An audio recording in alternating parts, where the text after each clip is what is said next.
In the third year of my husband Ben's feigned death, I saw him at a restaurant. He was enjoying family time with our son Perry. "Son, isn't my idea great? I can do my research freely, you can receive 2 allowances, and your mom will be completely obedient to you." Our son smiled as he ate fries. "Dad, it does sound nice, but recently there's an uncle who's been chasing after Mom. If you don't come back soon, I'm afraid Mom will marry him." My husband stroked his chin thoughtfully. "All right, on our 10th wedding anniversary next month, I'll show up and give her a surprise." I stood at the door, picked up my phone, and called my first love. "You said you were willing to marry me, does that still count?" "Of course. Are you really willing to marry me?" Jason on the other end of the line was extremely excited, then hesitated for a moment. "But I'm going abroad for work next month, and hasn't Perry always been unwilling to go abroad?" Through the window, I saw my son happily eating fries, and a chill rose in my heart. The son I gave birth to with so much effort has now stabbed me in the back. Thinking of this, I choked back tears and said, "Don't worry about him, someone else is taking care of him now." Jason keenly sensed that something was wrong with me and immediately dropped his work to come find me. After hearing my story, he slammed the table. "They're truly a pair of heartless father and son, faking death to deceive the wife. Is that something a person could come up with? And Perry, so young yet already going astray, all your years of careful upbringing wasted." Tears welled up in my eyes instantly. I had been married to Ben for 10 years. 3 years ago, he went on a scientific expedition to Antarctica and never returned. Everyone around me said he was dead and urged me to remarry while I was still young. But I didn't believe it and waited patiently with my son. This time, if I hadn't been delivering food and happened to see it, I would have still been kept in the dark by them. Jason held me tightly, feeling sorry for me. "It's okay, next month we'll go abroad and start a new life." I nodded and wiped away my tears. At that moment, my son came back. Seeing the scene, he rushed over and pushed Jason away. "Who told you to touch my mom?" I stood in front of Jason, looking at him coldly. "Perry, no rudeness allowed. I've made up my mind, I am going to marry your Uncle Jason." My son slammed the door and left after hearing that. Normally, I would have chased after him. But after what happened today, I won't be foolish again. Jason patted my shoulder. "Prepare your passport during this time. Once the company transfers come through, we'll leave immediately." That night, I cooked a big table full of dishes to celebrate a new beginning. My son suddenly came back. Seeing that I hadn't waited for him to eat, he immediately lost his temper. "Mom, I'm starving, and you're enjoying the feast all by yourself." I didn't even lift my head, and replied softly, "Didn't you just have fried chicken and fries?" His expression showed surprise, his voice trembling. "You saw it?" I stared at him. "I smelled it, you reek of fried chicken." He let out a long breath. Sitting at the dining table, he casually brought up, "Mom, why did you suddenly agree to marry Uncle Jason? Are you just too free? When Ben just died, many people tried to set me up. My son, afraid I'd go on dates with them, deliberately signed me up for many training classes. So I could only do delivery work after finishing my main job to cover his training fees. I used to think he was insecure and didn't want me to remarry, doing it on purpose, but now I realize it was for his dad." Thinking of this, I slammed the table. After work every day, I still have to deliver takeout, often not getting home until midnight. "Do you think I'm free?" My son showed no trace of guilt on his face. "So, it's for the money?" I laughed angrily. "Yes, your Uncle Jason is rich. Marrying him means your training class fees will be covered." My son pondered and nodded awkwardly. That very night, I saw him sneaking out. I followed him secretly and found that he didn't leave the neighborhood but went to the building opposite. I hid in the stairwell, and when I saw who opened the door for him, I almost dropped my jaw. It turned out, the husband who had been dead for 3 years had been living right across from us. The next morning, my son handed me a card. "Mom, don't marry Uncle Jason." I found this card under the bed, there should be money inside. I stared blankly at the familiar card. 3 years ago, he was going on a scientific expedition. I usually supported him, but this time he had to pay out of pocket, and this money was almost all the family's savings. I didn't agree. So, he secretly took all the money from home. After hearing of his death, my mother-in-law even came to cause trouble, blaming me for giving him money to join the expedition, saying if it weren't for me, her son wouldn't have died. I took the card and smiled warmly. Son, you're really clever. I thought your dad took this card. I remember there was 105,320 yuan in it. My son's expression changed. He probably didn't expect me to remember so clearly. Afraid of being caught, he snatched the card and hurriedly said, Mom, I have to pay the training fee this afternoon. I'll give it to you after I pay. Saying that, he ran off in a flash. I held the camera and slowly followed behind, intending to expose them in public. Unexpectedly, as soon as I stepped out of the building, I ran into my mother-in-law. Zoe, what are you sneaking around for? Planning to have an affair? I was startled. My mother-in-law was afraid I would find Perry a stepfather, so she would occasionally show up unannounced to check. Sometimes it was at 4 or 5 in the morning, sometimes at 2 or 3 at night. It was unusual for her to come at dusk this time. I couldn't help but blurt out, Mom, why are you here at this hour? My mother-in-law glared, Are you hiding a man? I come whenever I want. Looking at my mother-in-law's fierce expression, I suddenly wondered if she would feel guilty if she found out her son wasn't dead and had misunderstood me all these years. I pointed to the 6th floor across the street. Mom, Perry went to a classmate's house across the street. I was about to find him to do homework. My mother-in-law sized me up, her eyes full of disbelief. I looked down at my outfit and realized that in my hurry, I hadn't even put on my jacket, just wearing a vest. My mother-in-law muttered quietly, No wonder I couldn't catch her at home, turns out she lives right across the street. Before I could react, she put down her things and hurriedly ran toward the building opposite. She charged up to the 6th floor in one go, knocking on the door and shouting, Who is Zoe's mistress? Come out quickly. Ben recognized her voice and immediately opened the door. The mother and son locked eyes unexpectedly. My mother-in-law froze on the spot, then slapped herself hard twice. Am I dreaming? My son is still alive? Ben frowned and pulled her into the room, explaining the whole situation. My mother-in-law came from a rural background, with traditional beliefs that husbands and sons are everything. She couldn't understand their way of deceiving their wives and mothers. The mother-in-law said with a serious expression, Son, before Zoe finds out, you should quickly go back and admit your mistake, beg for her forgiveness, so you can still save your little family. Ben refused without a second thought, No. I have to go on a scientific expedition next week. If she knows I'm not dead, she'll definitely want to tie me down at home with her again. Next month when I come back, I'll immediately admit my mistake to her. The son interrupted him, Mom has already agreed to marry Uncle Jason. Dad, are you sure you still want to wait until next month? Ben frowned and thought for a moment, then finally reached out to hold the hands of his mother-in-law and son. Then I'm counting on you. No matter what, you have to hold her off and make her wait for me. When my mother-in-law and son came back together, their faces were full of guilt. I stared at them quietly and asked, Don't you have anything to say to me? They exchanged a nervous glance and said in unison, No. My heart skipped a beat. Like mother, like son. Ben is one thing. But Perry is my son, how could he take after his father? I walked up to my son and patiently asked again, Perry, Mom has always told you not to lie. Are you really not hiding anything from me? My son looked at me, his expression somewhat moved. Grandma, afraid he would slip up, immediately stood between us. What are you doing? My grandson takes after me, how could he possibly lie? Don't make trouble out of nothing. Seeing this, my son quickly darted into the room. My mother-in-law immediately let out a long sigh of relief and awkwardly changed the subject. I heard from Perry that you're getting married? I nodded. You said before that if you waited 3 years for your son, you could remarry. Next month marks the 3-year point. You wouldn't go back on your word, would you? Besides, you know Jason too, he's a good man.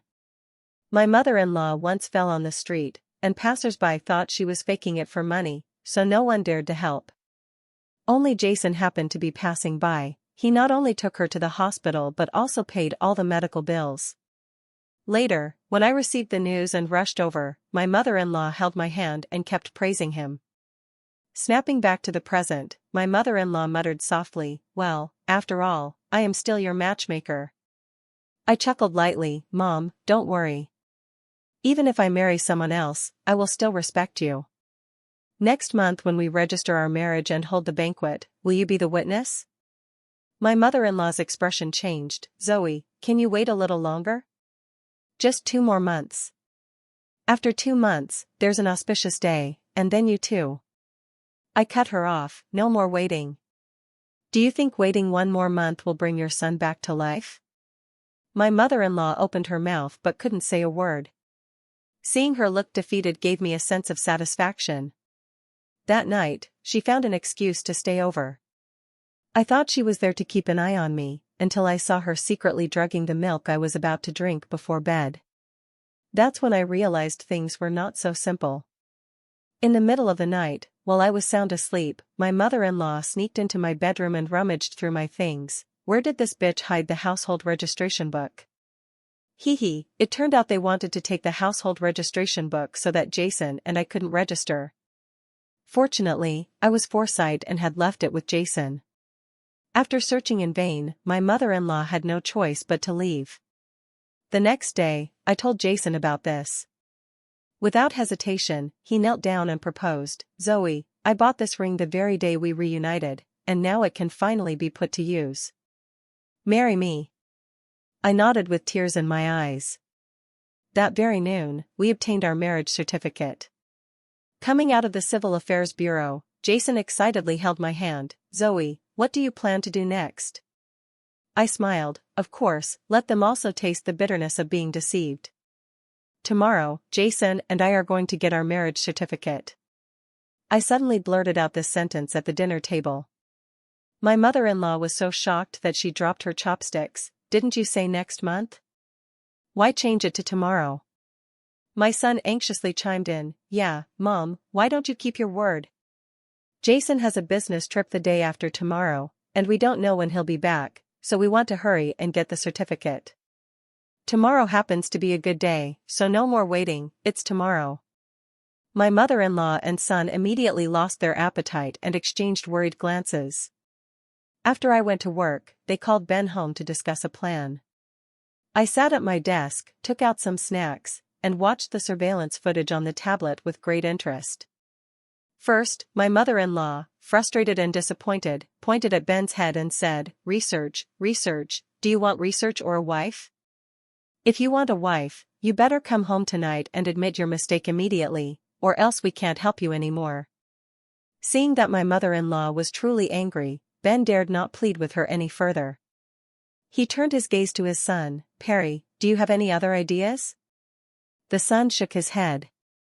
He lowered his head helplessly and slowly took out his phone from his pocket. After opening the contacts, his finger lingered on his wife's name for a very long time. I stared at the black screen of the phone, my heart rising to my throat. The next second, my son anxiously snatched the phone, about to make a call, but he suddenly dropped it and shouted, "I have an idea." Ben's idea was to have our son pretend to be sick.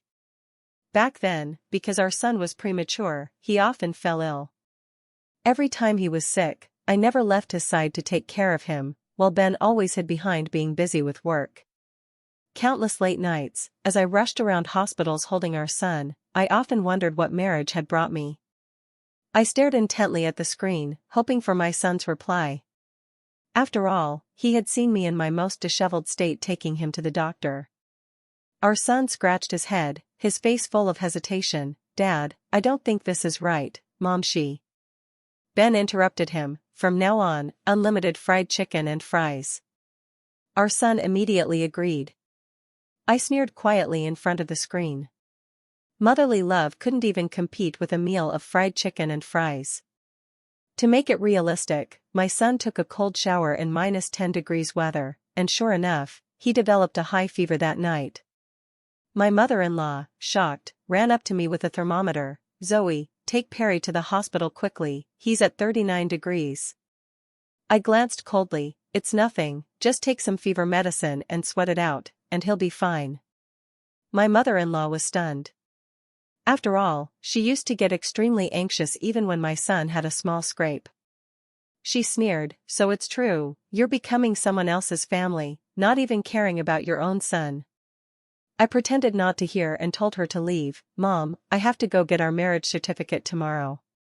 There's fever medicine in the first aid kit in the living room drawer, handle it yourself." Before she could react, I slammed the door shut. No matter how much she called me at the door, I ignored her. The next morning, I deliberately put on exquisite makeup and walked out of the bedroom. My mother-in-law spat and said, "You're already well into your 30s, yet you still dress up so flamboyantly. Aren't you ashamed of embarrassing our family?" I calmly took a sip of soy milk and said, "Mom, in a few hours, I won't be part of your family anymore. Rest assured, I will never embarrass your family again." She was instantly at a loss for words. My son had taken fever medicine yesterday and was fine now. I wanted to see what other tricks they might have. Until I left the house, my mother-in-law showed no sign of movement.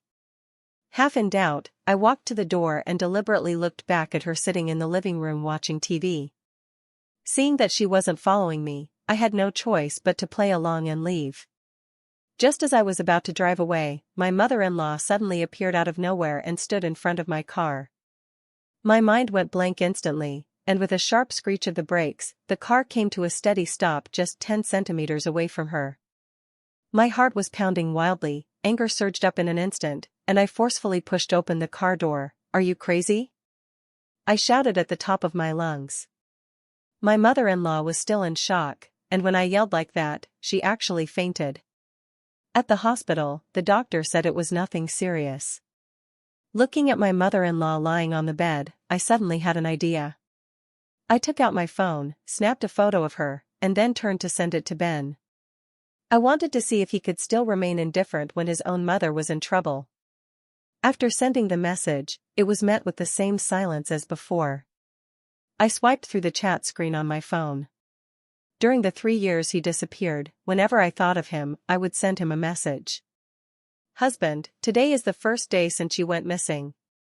Everyone says you are dead and tells me to give up searching, but I don't believe it. Today is our 8th wedding anniversary. In previous years, no matter how busy you were with work, you would always come back to be with me. Today, Mom fell, and when I went to the hospital, I ran into my first love, Jason. He heard you were gone and came looking for me, even confessing his feelings. Hundreds of messages, whether big or small matters, he actually ignored them all. When we first met through matchmaking, I liked him because he was honest and surely wouldn't fool around. But marriage is not just about loyalty, it's about supporting each other. He kept using work as an excuse to avoid me, and later it even turned into him playing dead. It's absolutely disgusting. I was lost in thought until my mother-in-law tugged at the corner of my clothes. "Zoe, water." I turned around to get water, and suddenly saw a familiar figure flash outside the door. I kept calm and decided to grab my bag and leave. After meeting up with Jason, we turned off our phones and happily spent the whole day at the amusement park. Meanwhile, after confirming I had left, Ben finally entered the hospital room to see my mother-in-law. When my mother-in-law saw him, she immediately struggled to sit up and ordered in an uncompromising tone, "When Zoe comes back, you must immediately apologize to her." Ben stammered, "But my work." My mother-in-law sharply interrupted him, "What damn work? If you don't apologize to Zoe today, then don't call me your mother or yourself my son anymore." Ben had no choice but to nod. But when he finally mustered the courage to call me, the phone kept showing as turned off. Ben grew anxious, pacing back and forth in the hospital room. "Mom, what should we do? Could something have happened to Zoe? Her phone has never been turned off. Grandma couldn't even finish the 4-drip and hurriedly put on her shoes to go home." The 3 of them searched everywhere, around the house, the neighborhood, and the supermarket I often visit, but there was no sign of me. Everyone collapsed from exhaustion. Suddenly, my son had an idea and shouted, "I know where Mom went." Jason and I rode the roller coaster 5 times before we finally stopped. He smiled as he wiped the sweat from my face and teased, "Are you trying to ride every roller coaster in your lifetime?" I love amusement parks, especially roller coasters. When Ben and I first got together, although he was afraid of heights, he was willing to come with me. But I don't know when it started, he began to get impatient, and later it turned into harsh words, "We're married now, and you're still hung up on things you did with your ex-boyfriend." Since then, I haven't been to the amusement park again. Occasionally, when my son wants to come, I just accompany him. Seeing that the time was about right, I mysteriously linked arms with Jason and got into the car. After a while, their group arrived.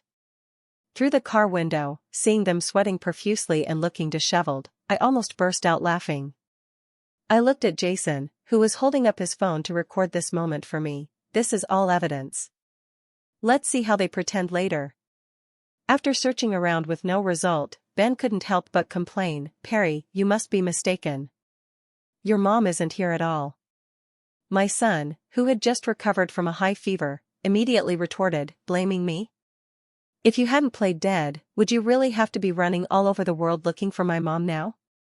Ben was momentarily at a loss for words. Seeing this, his mother-in-law quickly tried to mediate, "Everyone, calm down.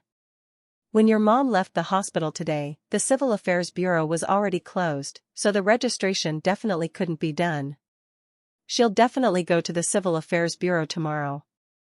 We'll wait inside in advance, and when you show up again, pretending to have come back from the dead, our family can be happy together once more." Haha, they sure have some beautiful ideas. After organizing the photos and videos I took during this time, I contacted a well-known local media outlet. Ben had previously attended a TV station for an exchange and sharing session. Back when he disappeared, the media had reported on it several times. He came back from the dead, how could netizens miss that? With everything prepared, I began to look forward to tomorrow's arrival.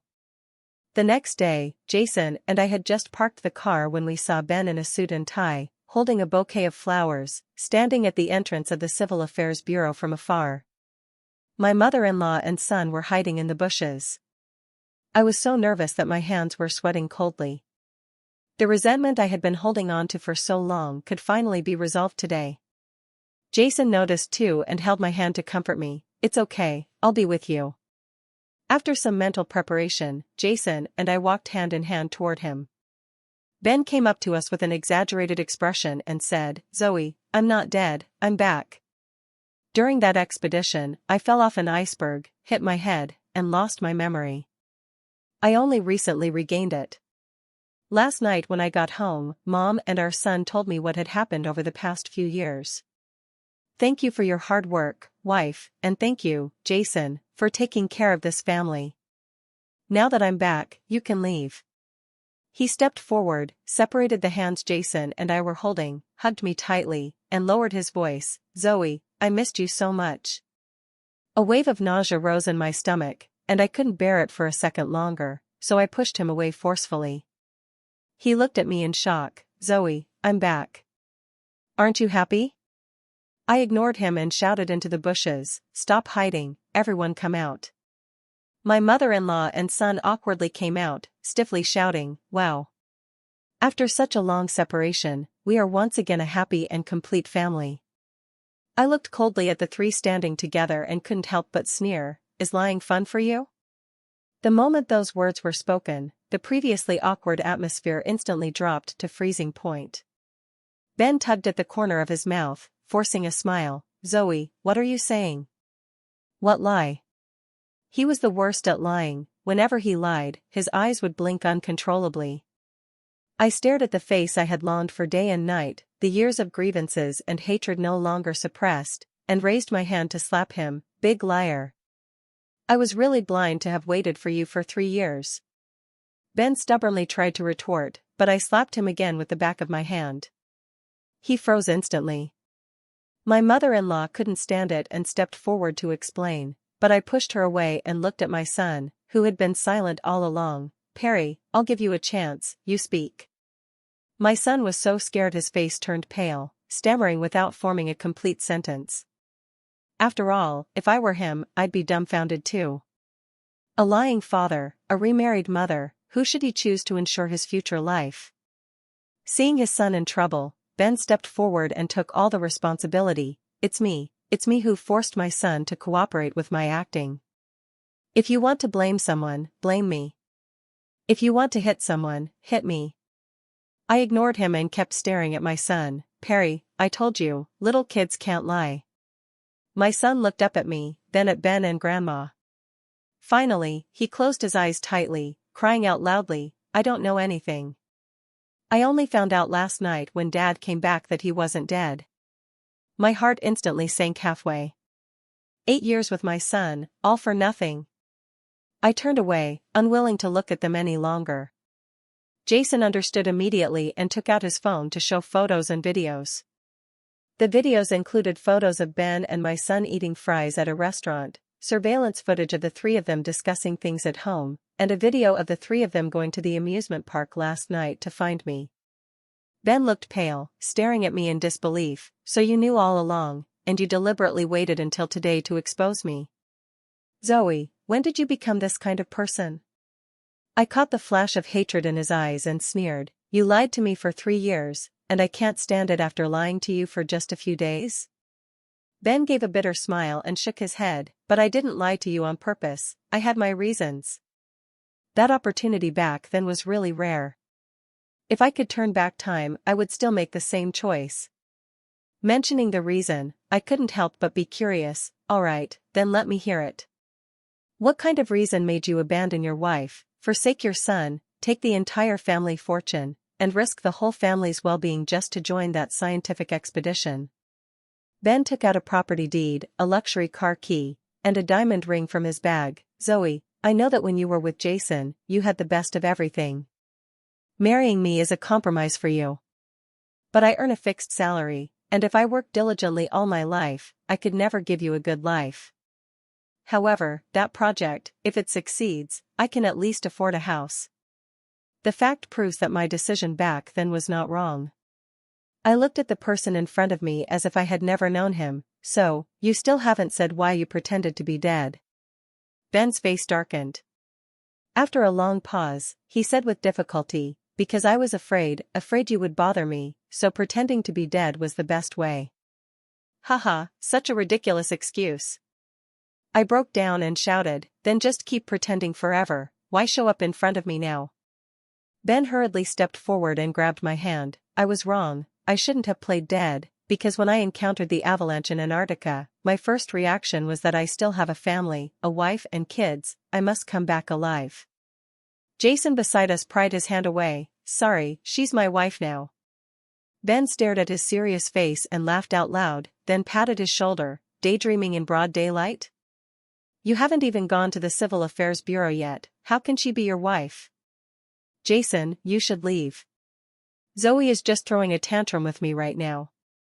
We still have a son, and once I make up with her, we'll be a happy and complete family again. Ben's face was full of confidence. He was sure that I would continue to swallow my pride for the sake of our son, but this time, he was wrong. I took the marriage certificate out of my pocket and shoved it in his face. Who said we came here today to register our marriage? Ben's confident smile froze on his face. The mother-in-law was the first to react, snatching the marriage certificate to take a look.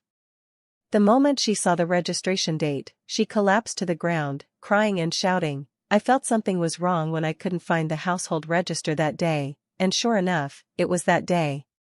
Son, I told you to listen to me and come back early to admit your mistake. Now look, the daughter-in-law is gone, isn't she? Saying that, she struggled to get up and vented on Ben with blows one after another. I coldly interrupted her. So, this is why you put sleeping pills in my milk? The mother-in-law's crying immediately stopped. She trembled as she spoke. You know everything? That day, she sneakily drugged me. I didn't make a fuss, poured the milk into a thermos, and sent it to the hospital for testing the next day. It contained sleeping pills. Ben stood in front of her, his face grave, and bowed to me. Zoe, I apologize to you on behalf of my mother. I snorted coldly. You did something disgusting yourself and can't even finish apologizing, and you still have the nerve to apologize on behalf of others? He took a deep breath. Zoe, I know no matter what I say now, you won't forgive me, but believe me, you have always been in my heart. Give me one chance, and this time, no matter what I say, I won't leave you. I looked into his eyes and asked softly, not going to the science exam project next week? A flicker of panic flashed in his eyes, but he quickly returned to a look full of deep affection. Not going. I'm not going anywhere. As long as you're willing to come back to me, I'll stay by your side for life. I couldn't help but applaud. Ben, do you know what it means when they say a dog can't stop eating shit? Do you know what it means when they say a good horse doesn't eat the grass behind it? Without giving him a chance to argue further, I linked arms with Jason, ready to leave. He stepped forward to block me. Zoe, don't go, I can still explain. I smiled and took out a walkie-talkie from my pocket, handing it to him. You better explain it to the reporters. I'm sure after hearing your miraculous resurrection story, they must have a lot of questions for you. At that moment, reporters hidden in the shadows surged from all directions to block Ben. The next morning, Ben, along with his mother-in-law and son, made the front page of our local news. The headline was striking, terrifying upon closer thought.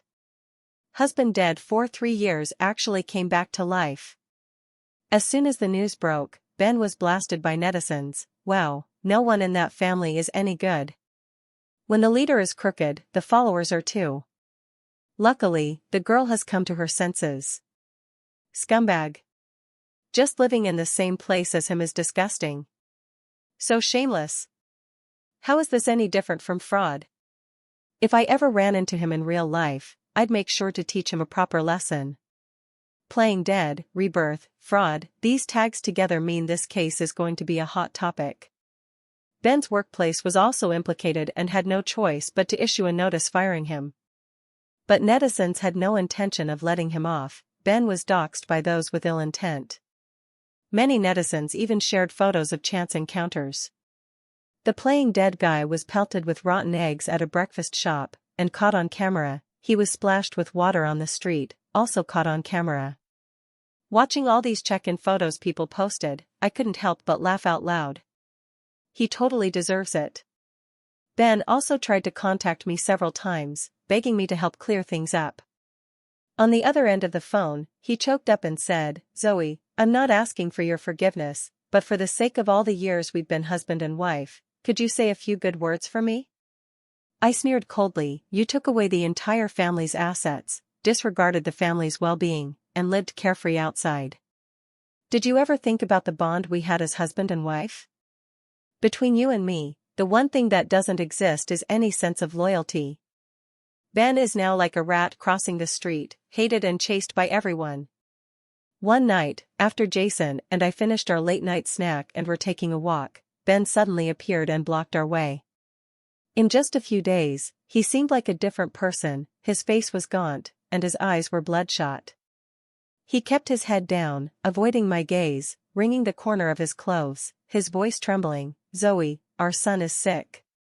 It turned out that after that day, our son locked himself in his room. When they went in the next day, he had fainted. The doctor gave him a thorough examination and diagnosed him with acute gastroenteritis. He has surgery tomorrow and is clamoring to see you. Please, go and see him. Afraid I wouldn't believe him, he hurriedly pulled the hospital report from his pocket and handed it to me. After all, it was a piece of flesh that had fallen off his body. That night, I tossed and turned, unable to sleep. Jason sensed it and turned to hold me close. Let's go tonight. Just a quick look from afar will put your mind at ease. Standing at the hospital room door, I realized Perry had lost weight over the past few days. Ben stayed by the bedside, telling him fairy tales. This was the first time I remembered him staying with his son to sleep. Suddenly, Perry interrupted him. Dad, will Mom really soften and come back home because I'm sick? Ben smiled and nodded, his face full of scheming. Of course. Kids are what tie moms down. As long as you act pitiful enough, your mom will definitely come back. Then you can act spoiled and throw tantrums, threaten your mom, and even get me back home. Hearing everything, my fingers unconsciously clenched tightly, my nails digging deep into my palm, a sharp sting spreading, yet I felt nothing. Until Jason beside me held my hand and softly comforted, "Don't punish yourself for someone else's mistakes." My eyes welled up, and I looked up at him, finally making up my mind. "Buy a ticket for tomorrow. We're leaving tomorrow." Ben waited and waited but didn't see me go to the hospital, so he had to call. But I had already blocked him. He used all his connections to find out that I was leaving the country today. After my son's surgery was successful, he rushed to the airport. Just before security, he stopped me, out of breath. "Zoe, where are you going? Do you have any objections to immigrating abroad with your husband? Then what about our son? Aren't you going to care about him? Our son has you. After all, children can not only tie a mother down but also a father." His expression stiffened, his face suddenly went pale. "You heard everything?" I was just. "Stop explaining. A big liar of a father raises a little liar son. It's a genetic issue. What is there to explain?" The airport announcement urged passengers to hurry.